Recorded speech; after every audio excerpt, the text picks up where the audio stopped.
आप ठीक हैं अली साहब?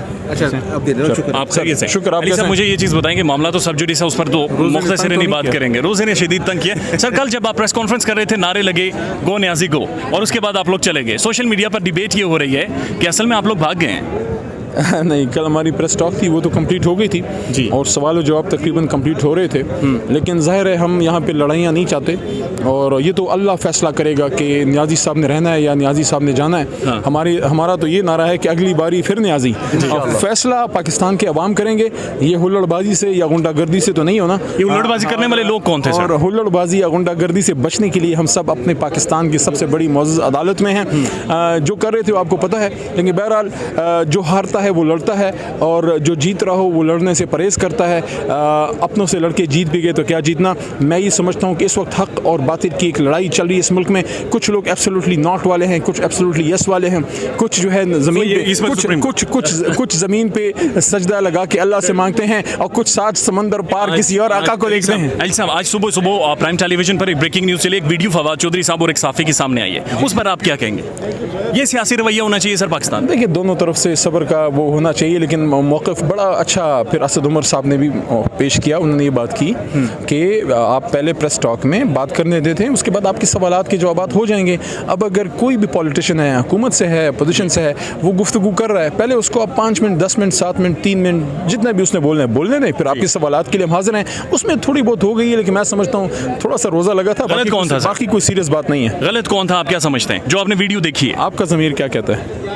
और फिर ज़मीर की आवाज़ भरी छोड़ देते हैं। और अली मोहम्मद खान साहब का कहना था कि आपका ज़मीर क्या कहता है कि कौन गलत था और कौन सही। इस केस की समाअत जारी है। बतौर लॉयर आप क्या समझते हैं, ये किस तरफ जा रहा है केस? देखिए, कॉन्स्टिट्यूशनल मैटर्स हैं, कॉन्स्टिट्यूशन के आर्टिकल्स इन्वॉल्व हैं, तो जजेस को इसमें फौरी तौर पे अगर कुछ हमारे ज़ाहिर है कि एक बहुत बड़ा इशू हुआ था असेंबली में, जिस तरीके से 22 करोड़ आवाम के जज्बात जो हैं उसको रोंदा गया पैरों तले, और एक स्पीकर ने एक डिक्टेटर की मानद एक्ट किया। ज़ाहिर है जज्बात थे, और हम भी बड़े जोश में थे। हम भी ये तवक्को कर रहे थे कि इतवार को सुबह मोटा होता और इतवार को हर चीज़ अंडू हो जाती, लेकिन क्योंकि कॉन्स्टिट्यूशनल मैटर्स इन्वॉल्व हैं तो बहस करना, सुनना हर पार्टी का सुप्रीम कोर्ट का फ़र्ज़ है, और उन्होंने वो कर रहे हैं। मेरा ख्याल है कि ये आज बड़ी उन्होंने कोशिश की कि आज बहस ख़त्म हो जाए हुकूमत की तरफ से या तहरीक इंसाफ वाली साइड से, और वो बहस ख़त्म नहीं हो सकी, तो कल पे ये मुझे यकीन है। रांझा साहब, मुझे ये बताएं कि पॉलिटिकल ज़ाहिर है एक हीट बहुत टेम्परेचर अप है, लेकिन सबसे ज़्यादा जो वीडियो वायरल है वो आपकी है जब आप स्टूडियो में पहुंचे थे। सर आप माशाल्लाह काफ़ी इंटेलेक्चुअल है, उस वक्त क्या सोचते, क्या जज्बात थे? देखिए, मैं उनको स्टूडियो में पहुंच के सिर्फ ये बताना चाहता था कि अगर आप यहाँ पे लोगों के मुंह काले करेंगे,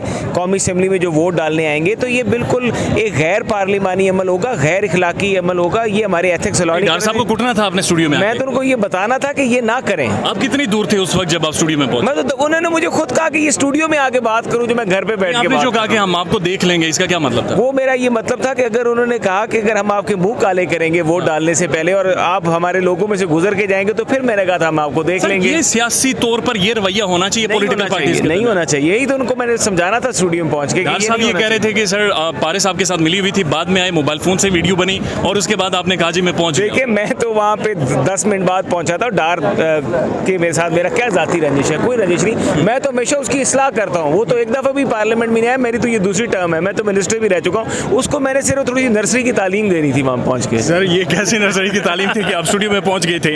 अच्छा, मुझे सर ये बताएं कि आप क्या समझ रहे हैं कि कोर्ट के फैसले के बाद और जिस तरह से हुकूमत ने जो नाम तजवीज़ किए हैं केयर टेकर प्राइम मिनिस्टर और केयर टेकर के हवाले से, वो नाम भी आप लोगों ने मनसूख कर दिए हैं। What next? कुछ समझ नहीं आ रही कि सियासत जा किस तरफ। देखिए, सुप्रीम कोर्ट ने जब पहला ऑर्डर किया था इतवार को, तो उन्होंने कहा था कि जो भी ये अमल हो रहा है ये सारा अमल सब्जेक्ट टू कोर्ट ऑर्डर है जी। तो जिसका मतलब है कि ये हुकूमत जो कुछ भी कर रही है या जो भी अमल हो रहा है ये सब्जेक्ट टू कोर्ट ऑर्डर है, तो इसमें कोई फाइनलिटी नहीं है। या हम करें, हम भी कोर्ट ऑर्डर की तरफ देख रहे हैं बेसिकली।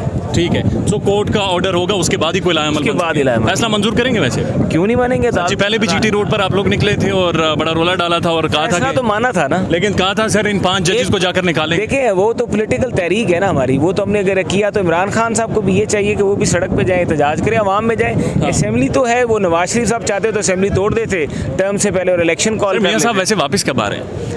देखिए अब ये तो उनकी सेहत पे सेहत ठीक है, वैसे वॉक शॉक तो कर रहे हैं माशाल्लाह, नजर आ तो रहे हैं। वैसे भी डॉक्टर्स कहते हैं करें। अच्छा, बहुत शुक्रिया मोहसिन शाहनवाज रांझा साहब, one of a brilliant mind, जो कि बेशक अपोजिशन के बेंचेस में हैं but one of a brilliant politician. और उनका ये कहना था कि डार साहब को उन्होंने कुछ एक नर्सरी की तालीम देनी थी जो बदकिस्मती से वो नहीं दे सके। Thank you.